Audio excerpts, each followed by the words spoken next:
As an introduction हम देखेंगे कि क्या क्या चीजें हमें पढ़नी है इकोलॉजी इन्वायरमेंट में, कैसे पढ़नी है, एग्जामिनेशंस में कैसे तैयारी करनी है, कौन कौन से कोर्स मटेरियल्स को हमें फॉलो करने हैं, ये सारी चीजें जो है आज हम डिस्कस करेंगे। तो हमारा जो पहला टॉपिक होगा आज के डिस्कशन का वो होगा general introduction about ecology and environment. क्या हम इसके बारे में हमें जानना चाहिए, कब से ये ecology and environment as a discipline start हुआ, उसकी बैकग्राउंड क्या है, पूरी स्टोरी के साथ हम आज देखेंगे। और दूसरा जो हम एक टॉपिक डिस्कस करेंगे, छोटा टॉपिक है ऑर्गेनिजम्स एंड देयर इन्वायरमेंट, कि ऑर्गेनिजम्स और उनके इन्वायरमेंट से क्या रिलेशनशिप है, कैसा इंटरेक्शन है, कैसे ये इन्फ्लुएंस होते हैं, क्या रोल होता है इन्वायरमेंट का किसी पर्टिकुलर इंडिविजुअल ऑर्गेनिजम्स पे। तो ये सारी चीजें हम जो है आज के टॉपिक में डिस्कस करेंगे। तो ब्रॉडली जो कंपोनेंट्स हमें डिस्कस करने हैं वो ये सब होंगे कि इस सब्जेक्ट के बारे में इंट्रोडक्शन देखेंगे कि क्या है सब्जेक्ट्स, क्यों हम पढ़ते हैं, क्यों यूपीएससी में इंपॉर्टेंट है, इंडिया के लिए क्यों इतना इंपॉर्टेंट है ये टॉपिक। ये सारी चीजें जो हम बेसिकली आज डिस्कस करेंगे इंट्रोडक्शन अबाउट दिस सब्जेक्ट में। दूसरा जो हम पढ़ेंगे वो पढ़ेंगे timeline of environmental education. Timeline यानी बैकग्राउंड, ये जो इन्वायरमेंट के बारे में जब हम पढ़ते हैं ये पढ़ना कहां से शुरू हुआ और कैसे ये चेंज होता रहा, मतलब बैकग्राउंड स्टोरी देखेंगे कि 1972 से पहले जो हम इकोलॉजी एंड एनवायरनमेंट पढ़ते थे उसमें हम क्या पढ़ते थे, 72 के बाद एक मेजर चेंज आया, फिर हम क्या देखने लगे, और 1992 के बाद एक नया फेज आया जिसमें कि ऑल टुगेदर एक अलग पर्पस से, अलग तरीके से हम इकोलॉजी एनवायरनमेंट पढ़ने लगे। तो हमें एक स्टोरी के फॉर्म में, एक टाइमलाइन के फॉर्म में इकोलॉजी एंड एनवायरनमेंट और एनवायरमेंटल एजुकेशन के बारे में समझना है कि कहां से ये एजुकेशन, ये एरिया, ये डिसिप्लिन स्टार्ट हुई। फिर हम देखेंगे significance of environmental issues in India. Issues India में क्या है, क्या सिग्निफिकेंस है इन्वायरमेंटल इश्यूज का, क्यों हम पढ़ते हैं, यूपीएससी के लिए क्यों इंपॉर्टेंट है, इंडिया के लिए क्यों इंपॉर्टेंट है इकोलॉजी एंड एनवायरनमेंट पढ़ना। ये सारी चीजें हम थोड़ी सी ब्रीफली हम यहां पे डिस्कस करेंगे। फिर हम देखेंगे various parts of this subject. आप तो ये जान गए कि ये सब्जेक्ट क्यों पढ़ना है, क्या इंपॉर्टेंस है इसका। फिर आपको एक स्ट्रक्चर पता होना चाहिए। कोई भी सब्जेक्ट आप स्टार्ट कर रहे हो, चाहे ज्योग्राफी हो, चाहे इकोनॉमी हो, या पॉलिटी हो, या इकोलॉजी एंड एनवायरनमेंट हो, जब तक आप एक बेसिक स्ट्रक्चर के फॉर्म में उसको बांट के नहीं पढ़ोगे तो चीजें जम्बल्ड हो जाएंगी आपके दिमाग में, अच्छे से स्ट्रक्चर्ड वे में आप ग्रेस्प नहीं कर पाओगे। तो इसीलिए कोई भी सब्जेक्ट पढ़ने के पहले आपको पता होना चाहिए कि ये सब्जेक्ट्स के कितने पार्ट्स होते हैं, कौन कौन से पार्ट्स पहले पढ़ने होते हैं, कौन बाद में पढ़ने होते हैं, और कैसे पढ़ना होता है, किन किन बातों का ध्यान रखना होता है, कौन कौन सा कोर्स मटेरियल, कौन कौन से बुक्स को फॉलो करने होते हैं। तो ये सारा चीज अगर अपने दिमाग में आप स्ट्रक्चर्ड वे में बिठा लोगे और उसी अकॉर्डिंग पढ़ाई स्टार्ट करोगे तो एक फुल प्रूफ आपके दिमाग में नॉलेज का उस एरिया से रिलेटेड एक पूरा बैकग्राउंड तैयार हो जाएगा। तो ये सारी चीजें हमें various parts of the subjects में डिस्कस करने हैं। और फिर हम आ जाएंगे कि हमारा जो पहला चैप्टर जिसको हम बोलते हैं लेवल्स ऑफ ऑर्गेनाइजेशन या environmental factors affecting the organisms. तो ये सारी चीजें हम डिस्कस करेंगे ब्रीफली, ठीक है। तो सबसे पहले हम स्टार्ट करते हैं इकोलॉजी एंड इन्वायरमेंट है क्या, कहां से आया, क्या इसके बारे में हमें जानना है। तो इकोलॉजी एंड इन्वायरमेंट, यहां पे दो टर्म है, एक है इकोलॉजी और दूसरा है इन्वायरमेंट। इकोलॉजी क्या होती है, इन्वायरमेंट क्या होता है, और हम कब से ये पढ़ना स्टार्ट किए, ये सब्जेक्ट जो है किस सब्जेक्ट का ब्रांच है, ये सारा चीज आपको इकोलॉजी एंड इन्वायरमेंट में देखना है। किसी को कोई बायोलॉजी से है यहाँ पे बैकग्राउंड, जिसका बायोलॉजी हो, बायोलॉजी बैकग्राउंड है, तो बायोलॉजी बैकग्राउंड है, अभी आप किस क्लास में हो, बीए में हो, तो क्लास 12 में बायोलॉजी पढ़ी होगी। तो क्लास 12 में बायोलॉजी में इकोलॉजी एंड इन्वायरमेंट करके भी एक यूनिट होगा आपके, तो थोड़ा बहुत आपको इकोलॉजी इन्वायरमेंट के बारे में पता होगा कि क्या है, नहीं है, कुछ चीजें एटलीस्ट इंफॉर्मेटिव पार्ट पता होगा। क्योंकि ये जो इकोलॉजी, जो ये सब्जेक्ट है वो अपने आप में एक इंडिपेंडेंट सब्जेक्ट नहीं है, ये बायोलॉजी का ही एक ब्रांच है इकोलॉजी। तो इकोलॉजी को एक लाइन में डिफिनेशन आपसे मैं पूछूं तो क्या डिफाइन करोगे आप इकोलॉजी को, व्हाट इज इकोलॉजी?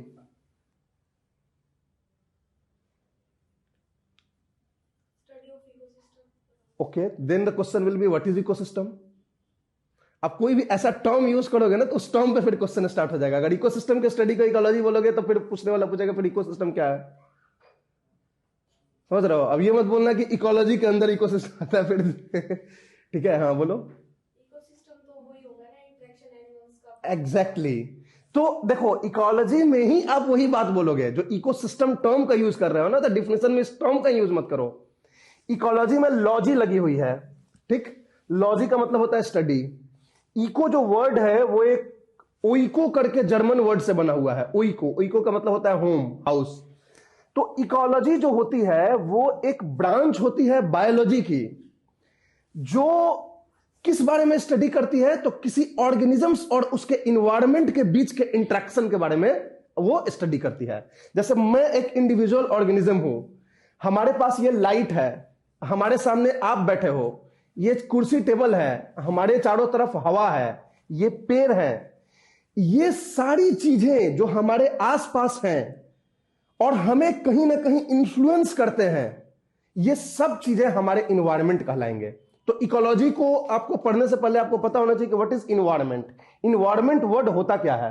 तो इन्वायरमेंट जो होता है वो किसी इंडिविजुअल ऑर्गेनिजम्स के सराउंडिंग एरियाज, सराउंडिंग ऑब्जेक्ट्स जो उसको इन्फ्लुएंस करती हो, वो उसका इन्वायरमेंट कहलाएगा।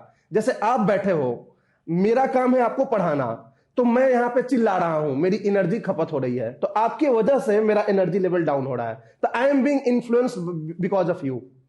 मेरा पर्पस है आपको पढ़ाना, तो आप मेरे लिए इन्वायरमेंट हो गए क्योंकि आप मुझे इन्फ्लुएंस कर रहे हो। ये लाइट है, इस लाइट की वजह से मेरे आंख पे आ रही है, मैं इधर देख नहीं पा रहा हूं, मेरी बिहेवियर ऐसी है कि मैं इस लाइट के इधर उधर देख रहा हूं। This is environment because it is influencing me. ये कुर्सी टेबल जो भी है, ये सरफेस, ये हवा, temperature, water, humidity, everything that is influencing me is my environment. और इन्वायरमेंट की कोई बाउंड्री नहीं होती है कि ये क्लासरूम ही मेरा इन्वायरमेंट हो गया, ये पूरा फरीदाबाद भी मेरा इन्वायरमेंट है, ये पूरा इंडिया भी मेरा इन्वायरमेंट है, ये पूरा अर्थ भी मेरा इन्वायरमेंट है। समझ में आ रही बात है? क्योंकि हम अगर अपना इंटरेक्शन देखें कि किससे है, तो आप स्केल अगर बढ़ाओगे तो बढ़ाते चले जाओगे। यहां पे मेरा इंटरेक्शन आपसे है, मेरी फैमिली मेंबर्स यहां से 1000 किलोमीटर दूर बैठी हुई है, उससे भी मेरा इंटरेक्शन है डेली का। उनको कोई दिक्कत होता है तो मुझे परेशानी होती है, तो वो भी मेरे लिए इन्वायरमेंट हो गए, वो 1000 किलोमीटर दूर बैठे हुए हैं। अमेरिका में कुछ हो रहा है, उससे भी हमें दिक्कत है, राइट, वो भी मेरे उनसे भी इंटरेक्शन मेरी है, उनसे भी हम इमोशनली या फिजिकली हम कहीं ना कहीं इन्फ्लुएंस्ड है, तो वो मेरा इन्वायरमेंट होता है। तो इन्वायरमेंट का मतलब होता है कि surrounding you and impacting you, तो ये इन्वायरमेंट होता है। तो इकोलॉजी में एक्चुअली हम यही पढ़ते हैं कि ये जो अपने सराउंडिंग से आपका इंटरेक्शन होता है वो कैसा होता है, किस तरह का इंटरेक्शन होता है, आप कैसे प्रभावित होते हैं, कहीं पे आप हार्म होता है आपको, कहीं पे आपको बेनिफिट होता है, और किस तरीके से आपका बिहेवियर, आपका नेचर, आपका स्ट्रक्चर आपके इन्वायरमेंट से इंफ्लुएंस होता है। यही चीज आपको इकोलॉजी में पढ़नी है। अब इन्वायरमेंट भी दो तरह का हो सकता है, एक होता है बायोटिक इन्वायरमेंट, दूसरा होता है फिजिकल इन्वायरमेंट। आप लोग हम मेरे लिए बायोटिक इन्वायरमेंट हो क्योंकि आप लोग लिविंग बींग्स हो, प्लांट्स मेरे लिए बायोटिक इन्वायरमेंट है।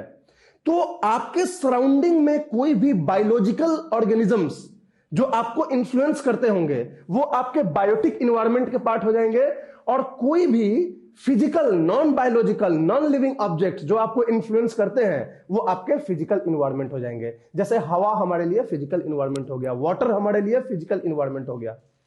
तो इसी इंटरेक्शन को हम इकोलॉजी और इन्वायरमेंट में पढ़ते हैं। समझ आ रही बात है? बायोलॉजी में आप क्या पढ़ते हो, तो पूरा एक होलिस्टिक स्टडी करते हो लिविंग बींग्स के बारे में, वो हो गया आपका बायोलॉजी। उसी होलिस्टिक स्टडी के अंदर अगर उसी लिविंग बींग्स के बारे में कुछ स्पेशल चीज आप पढ़ोगे कि वो दूसरों से कैसे इंटरेक्ट कर रहा है, प्रभावित हो रहा है, तो वो आपका इकोलॉजी आ जाएगा। तो that's why ecology is a branch of biology. Ancient time में एरिस्टोटल थे, हिपोक्रेट्स थे, ये लोग फिलोसफर्स थे, ग्रीक फिलोसफर्स। ये जो ग्रीक फिलोसफर्स थे पहले एक सब्जेक्ट पढ़ते थे जिसको नेचुरल हिस्ट्री बोलते हैं।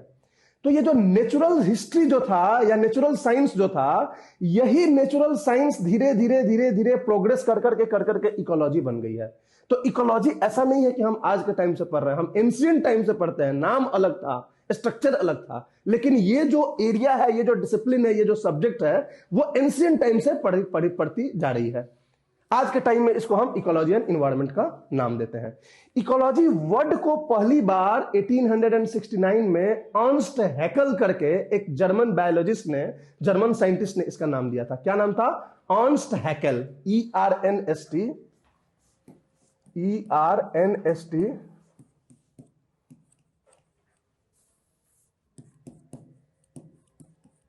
अर्नस्ट हैकेल कब दिया था? 1869 में, राइट। एनसीईआरटी 1869 बोलता है, विकिपीडिया पे आपको 1866 भी मिलेगा, तो जो एनसीईआरटी में उसी को मान लेना, ठीक है। तो अर्नस्ट हैकेल ने, एक जर्मन बायोलॉजिस्ट ने पहली बार इकोलॉजी टर्म को यूज किया कि इकोलॉजी होता है, इस चीज के स्टडी को हम इकोलॉजी कहते हैं। तो इकोलॉजी क्या हो गया, इन्वायरमेंट क्या हो गया, आपको समझ में आ गया। अब हमने जो अभी समझाया है आपको बहुत ऊपर समझाया है कि इंटरेक्शन, अब इंटरेक्शन कई तरह के हो सकता है। एक इंडिविजुअल की हम बात कर रहे हैं, आगे चल के आपको इंडिविजुअल ग्रुप में भी हो जाएंगे, ग्रुप इंटरेक्शन होगा, आगे चल के इकोसिस्टम, बायोडाइवर्सिटी, बहुत सारी चीजें हमें डिटेल में पढ़नी है। बट एक बिल्कुल ब्रॉड टर्म से आप ये समझ लो इकोलॉजी का मतलब कि study about the interaction of an organism with its environment. और जब हम इन्वायरमेंट की बात कर रहे हैं तो दो बातें कर रहे हैं, अनदर ऑर्गेनिज्म या फिजिकल ऑब्जेक्ट्स, दोनों की बात कर रहे हैं हम इन्वायरमेंट में। तो यही हो जाता है इकोलॉजी। तो कई जगह आपको इकोलॉजी को होगा कि this is the branch of study, branch of biology that deals with the study of inter relationship between an organism with another organism and another environmental object. तो वहां पे जो बायोटिक इन्वायरमेंट और फिजिकल इन्वायरमेंट दोनों को अलग अलग उसने बात कर दी। हमने डायरेक्टली क्या बोल दिया कि इन्वायरमेंट से, इन्वायरमेंट में आप दोनों मान लोगे, बायोटिक भी एबायोटिक भी। समझ में आ रही बात है? तो ये हो गया इकोलॉजी का मतलब, इन्वायरमेंट का मतलब। इन्वायरमेंट क्या होता है ये समझ में आ रही है आपको? आपके लिए आप लोग एक दूसरे के लिए इन्वायरमेंट हो गए, आपके लिए हम इन्वायरमेंट हो गए। तो ये सारी चीजें इन्वायरमेंट का मतलब होता है। अब क्वेश्चन आता है कि importance in UPSC examination. UPSC में क्यों इंपॉर्टेंट है इन्वायरमेंट इकोलॉजी, और कहां इंपॉर्टेंट है, कैसे इंपॉर्टेंट है? तो let me tell you in very brief कि देखो, इन्वायरमेंट इकोलॉजी का जो सिग्निफिकेंस है आपके एग्जामिनेशन के लिए, वो आप एक प्रीलिम्स लेवल पे देख लेना और एक मेंस लेवल पे देख लेना। जब हम प्रीलिम्स लेवल पे बात करेंगे तो this is one of the most important topic, in fact I can say the most important topic. अगर क्वेश्चंस कितने पूछे जा रहे हैं डायरेक्टली और इनडायरेक्टली, अगर ये चीज को आप ध्यान में रखोगे तो हर साल इकोलॉजी इन्वायरमेंट से 15 से 20 क्वेश्चंस पीटी में पूछे जाते हैं यूपीएससी में, इन्वायरमेंट इकोलॉजी से 15 से 20 क्वेश्चन हर साल पूछे जाते हैं डायरेक्टली या इनडायरेक्टली, विदाउट एनी एक्सेप्शन। समझ में आ रही बात है? तो this is the important significance of this branch ecology and environment. और आपके लिए गुड न्यूज ये है कि ये जो ब्रांच है वो बहुत छोटा है।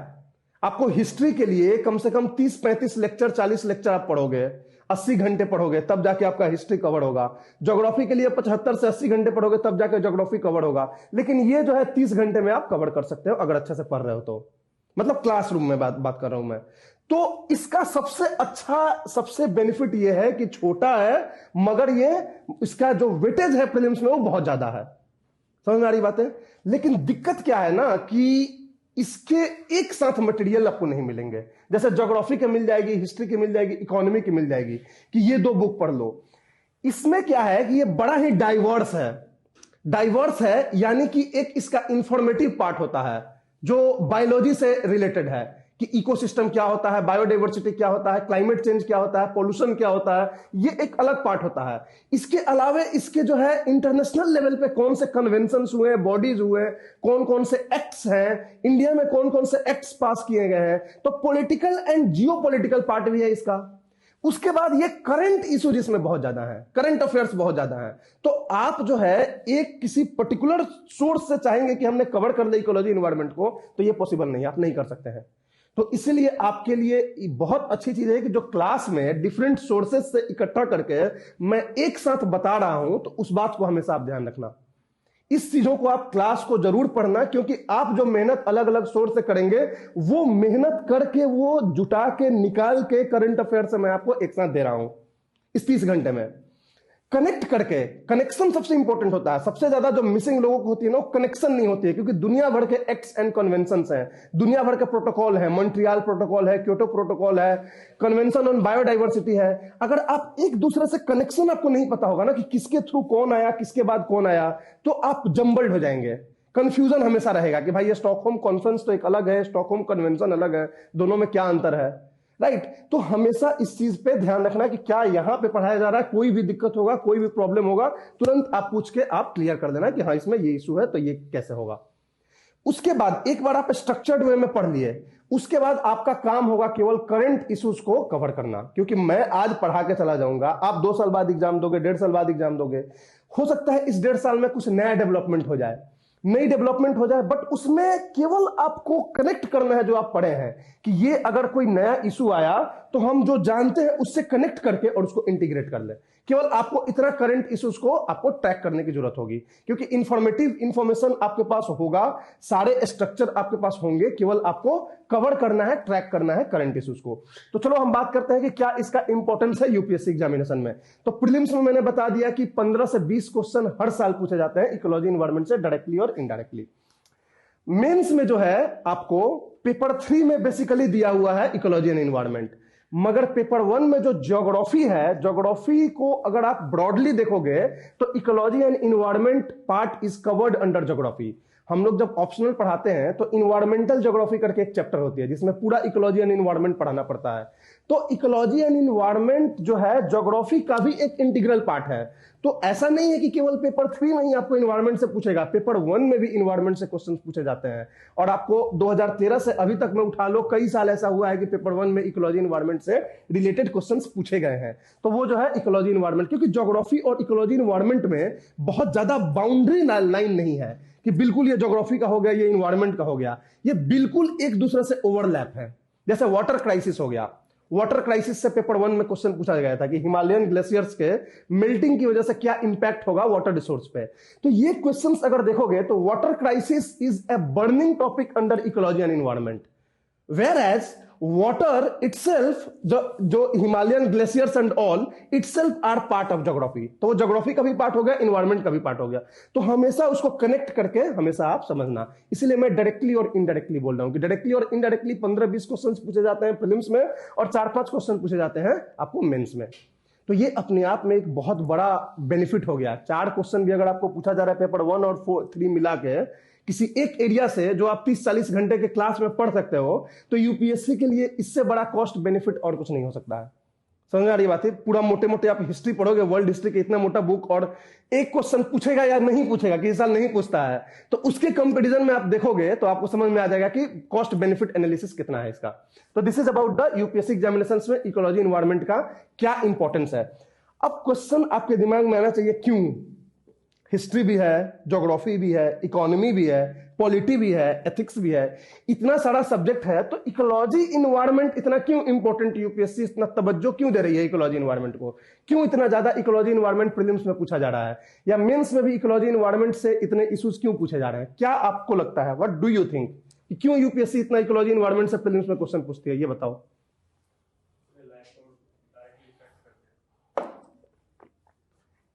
ठीक है, लाइफ को डायरेक्टली इंपैक्ट करते हैं, बायोलॉजी भी करता है जनरल साइंस में, ठीक है। हाँ ठीक है, चलो सही है, ये मतलब ब्रॉडली यू आर राइट, ठीक है। और कोई आइडिया? सबसे ज्यादा, चलो ये भी एक जो है कि करंट इश्यूज में बहुत ज्यादा बर्निंग टॉपिक इसमें होते हैं। ओके, हाँ क्या बोल रहे थे सराउंडिंग में? हाँ ठीक है, ये भी सही है कि इन्वायरमेंट जो है इससे आप घिरे हुए हैं। आपको यूपीएससी के पहले दिन ने बताया था कि यूपीएससी जो है हमेशा इस चीज पे प्रेस करती है कि आप अपने सराउंडिंग के लिए अवेयर रहो हमेशा क्या है, और आपका सराउंडिंग आपका इकोलॉजी इन्वायरमेंट हो जाता है। ठीक है, वो भी ठीक है। और कुछ? आप लोग जो बात बोल रहे हो मोर और less you are right. I will not say कि एकदम बिल्कुल यही चीज है, यही कारण है, बट मोर और लेस यू आर राइट, ठीक है। ऑफ कोर्स, ठीक है, थोड़ा सा और एक एडवांस पॉलिसीज भी हमारी आजकल बहुत ज्यादा इन्वायरमेंटलिस्ट डिमांड से चल ड्रिवन हो रही हैं। यहां देखोगे तो दुनिया भर के मूवमेंट्स हो रहे हैं इन्वायरमेंट से रिलेटेड, ये मत बनाओ, डैम मत बनाओ, इसको रोको, वहां ये मत बनाओ, ये सब चीजें जो चल रही हैं वो कहीं ना कहीं इन्वायरमेंट से रिलेटेड है। माने इन्वायरमेंटलिज्म बढ़ता चला जा रहा है, ठीक है, तो वो भी एक कारण है। गुड। यूपीएससी में ही क्यों इतना पूछ रही है, एसएससी क्यों नहीं पूछ रही है, बैंक पीओ क्यों नहीं पूछ रहा है इतना, एनडीए सीडीएस क्यों नहीं पूछ रहे हैं? UPSC civil services examination prelims में ही क्यों इतना क्वेश्चन आ रहा है? यस एग्जैक्टली, यस एग्जैक्टली, ये इसका वन ऑफ द मेन कारण है, क्योंकि जो यूपीएससी का जो प्रीलिम्स होता है और इंडियन फॉरेस्ट सर्विस का प्रीलिम्स होता है वो कंबाइंड होता है, और इंडियन फॉरेस्ट सर्विस वाले उसे एक्सपेक्ट किया जाता है कि आपको इन्वायरमेंट इकोलॉजी का ज्ञान होना चाहिए, क्योंकि आप फॉरेस्ट कंजर्वेशन में काम करेंगे। तो चूंकि दोनों की पीटी कॉमन हो रही है, तो इसीलिए पीटी में जो वेटेज होगा इन्वायरमेंट इकोलॉजी का वो हमेशा से ही ज्यादा होगा, क्योंकि उनका डिमांड ही है फॉरेस्ट सर्विसेज का। आप लोग को कितने लोगों को पता है कि IFOS और इसका सेम होता है? 2 लोग को पता है। प्रीलिम्स जो होती है यूपीएससी सिविल सर्विस एग्जामिनेशन की, उसकी और इंडियन फॉरेस्ट सर्विस एक होता है, दोनों का पीटी कॉमन होता है, उसका अलग रिजल्ट निकलता है, अलग मेरिट निकलती है, सिविल सर्विस एग्जामिनेशन का अलग मेरिट निकलता है, और उसके बाद दोनों के मेंस अलग अलग हो जाते हैं। लेकिन प्रीलिम्स का पेपर एग्जामिनेशन हमेशा सेम होता है। तो जब सेम होता है तो दोनों ही सर्विसेज का जो डिमांड है वो अलग अलग है। फॉरेस्ट सर्विसेज वालों का डिमांड है कि इकोलॉजी इन्वायरमेंट का जानकारी इनको होना चाहिए, हमें ऐसा कैंडिडेट चाहिए जो इकोलॉजी इन्वायरमेंट से रिलेटेड उसको जानकारी हो। तो ऑफ कोर्स पीटी में इनकी मजबूरी है इकोलॉजी इन्वायरमेंट का थोड़ा वेटेज बढ़ा के रखना। तो ये जो पैटर्न है पूछने का, ये 2011 से पैटर्न बढ़ा है। 2011 से पहले, 2011 से पहले बहुत ज्यादा इकोलॉजी एनवायरनमेंट नहीं पूछी जाती थी यूपीएससी में, लेकिन 2011 and after 2011 the weightage of ecology environment increased, क्योंकि 2011 से ही सिविल सर्विस और फॉरेस्ट सर्विस का पीटी कॉमन हो गया। समझ में आ रही है? तो first and foremost reason for high weightage of ecology environment is prelims is the common examination for forest service and civil services. समझ में आ रही है? ये हो गया। तो दूसरा कारण क्या होगा, सेकंड कारण क्या हो सकता है? ये तो आपका फर्स्ट कारण हो गया, कॉमन प्रीलिम एग्जामिनेशन।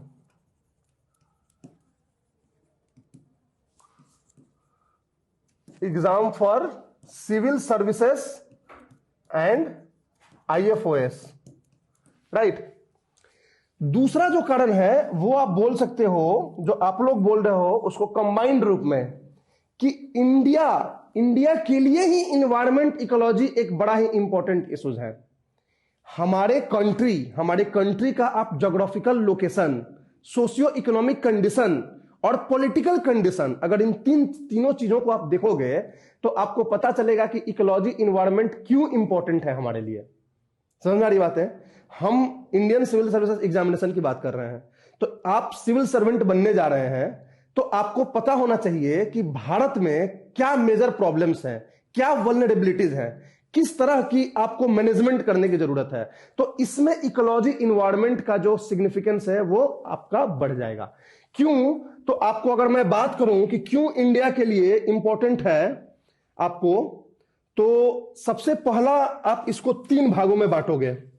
सबसे पहले आप इसको 3 भागों में बांटोगे। इंपॉर्टेंस फॉर इंडिया, क्यों इकोलॉजी इन्वायरमेंट हमारे इंडिया के कॉन्टेक्स्ट में इंपॉर्टेंट है, आप इसको 3 भागों में बांट दो। एक भाग देखोगे तो ज्योग्राफिकल फैक्टर्स।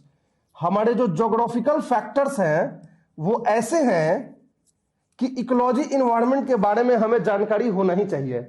दूसरा है हमारा socio economic conditions, socio economic factors, और तीसरा है पॉलिटिकल फैक्टर्स। अब 1 बाय 1 तीनों को हम डिस्कस कर रहे हैं। ज्योग्राफिकल लोकेशन इंडिया का ट्रॉपिकल रीजन है। आपको हल्का सा अगर ज्योग्राफी आप लोग पहले पढ़े होंगे तो आप ट्रॉपिक्स जानते हो, ट्रॉपिकल रीजन क्या होता है? ट्रॉपिकल रीजन क्या होता है? मतलब जहां सही रेन होती है, मतलब 2 सेंटीमीटर के। ठीक है, चलो वो तो इक्वेटोरियल रीजन हो गया 10 से 10। ट्रॉपिकल रीजन है लैटिट्यूड्स, जानते हो लैटिट्यूड्स जानते हो लैटिट्यूड्स? देखो 0 डिग्री, 10 डिग्री, 30 डिग्री, 90 डिग्री पोल को बोलते हैं, तो ये लैटिट्यूड्स होते हैं। तो 23.5 डिग्री नॉर्थ लैटिट्यूड से 23.5 डिग्री साउथ लैटिट्यूड के रीजन को हम बोलते हैं ट्रॉपिकल रीजन। हमारा अर्थ कुछ ऐसा है, ये अर्थ है, ये इक्वेटर हो गया, और ऐसे ऐसे लैटिट्यूड्स में बांटे होते हैं हम, नॉर्थ से साउथ। ये साउथ हो गया, ये नॉर्थ हो गया, यहां हमारा नॉर्थ पोल हो गया, यहां साउथ पोल हो गया। तो ये 23.5 डिग्री से 23.5 डिग्री का जो रीजन होता है इसको हम ट्रॉपिकल रीजन बोलते हैं। 23.5 डिग्री नॉर्थ पे क्या है? ट्रॉपिक ऑफ कैंसर है, और 23.5 डिग्री साउथ पे क्या है? ट्रॉपिक ऑफ कैप्रिकॉर्न है। तो ट्रॉपिक ऑफ कैंसर और ट्रॉपिक ऑफ कैप्रिकॉर्न के बीच का जो एरिया होता है, रीजन होता है, उसको हम बोलते हैं ट्रॉपिकल रीजन। तो हमारा इंडिया जो है वो ट्रॉपिकल कंट्री कहलाता है, ट्रॉपिकल कंट्री, क्योंकि मैक्सिमम पार्ट हमारे कंट्री का है वो 6 डिग्री से लेके अराउंड 37 डिग्री तक है। तो एक्चुअल में हमारा इंडिया का बहुत सारा पार्ट ट्रॉपिक ऑफ कैंसर से आगे है, ऊपर है, लेकिन फिर भी हम ट्रॉपिकल कंट्रीज इसलिए बोलते हैं क्योंकि हमारे नॉर्थ में जो हिमालय माउंटेन है वो अपने ऊपर के रीजन से बिल्कुल एक बाउंड्री बना देती है, और हिमालय के नीचे साउथ साइड का जितना भी रीजन है हमारे कंट्री का वो पूरा एक जैसा है। वो जो है हायर लैटिट्यूड से, मतलब कि ट्रॉपिक ऑफ कैंसर के ऊपर वाला जो टेम्परेट और पोलर रीजन है उससे बिल्कुल एक बाउंड्री का काम करती है हिमालय। इसीलिए इंडिया को हम ट्रॉपिकल कंट्री बोलते हैं, डिस्पाइट दिस फैक्ट कि इंडिया का एक मेजर हिस्सा जो है 23.5 डिग्री से ऊपर है, 37 डिग्री तक है। समझ में आ रही बात है? अगर हिमालय नहीं होता तो हमारा इंडिया जो है ट्रॉपिकल और सब ट्रॉपिकल दोनों भाग में कहलाता, लेकिन हिमालय होने की वजह से बाहरी इंफ्लुएंस से बिल्कुल ब्लॉक कर देता है इंडिया को। इसलिए इंडिया को हम ट्रॉपिकल कंट्री बोलते हैं कि हमारा इंडिया एक ट्रॉपिकल कंट्री है। तो क्वेश्चन है कि भाई ट्रॉपिकल कंट्री से क्या मतलब है इकोलॉजी इन्वायरमेंट को, क्यों हमको ज्यादा इकोलॉजी इन्वायरमेंट के लिए मतलब सोचना चाहिए ट्रॉपिकल कंट्री होने के बाद?